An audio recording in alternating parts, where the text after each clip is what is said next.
Hi hello అండి. Welcome to Deepa dreams. ఈరోజు మీకు చూపించేది టిఫిన్ వచ్చేసి మినపప్పుతోటి గారెలు అండి. ఇది వండే రోజు ముందు నేను నైటే నానబెట్టేసుకున్నాను. మార్నింగ్ వచ్చేసి పిండి గ్రైండ్ చేసేసుకున్నానండి. సో అందరూ మాత్రము ఇలా రౌండ్గా రావట్లేదు అని మామూలుగా వేస్తున్నారు, అయినా కూడా రావట్లేదు అంటారు. నేను మాత్రం ఇలా ఒక పెద్ద స్పూన్ మీద ఒక కవర్ చుట్టేసి గారెల షేప్ అనేది ఇచ్చేసి అలా కడాయిలో నూనెలో వేసేసాను. సో ఇది చాలా ఈజీగా అండి, తొందరగా అయిపోతుంది.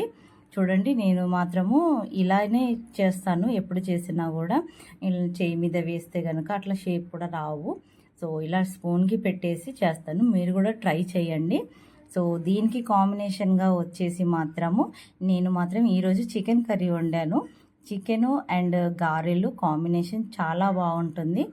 అండ్ డైలీ మనం చట్నీ ఇలాంటి వాటితో తినేదానికంటే కొద్దిగా నేను కొంచెం ఇంకా చికెన్ కర్రీ వేసాను కదా అని గారెలు ఇలా చేసేసుకున్నానండి. ఓకే అండి, థ్యాంక్ యూ ఫ్రెండ్స్.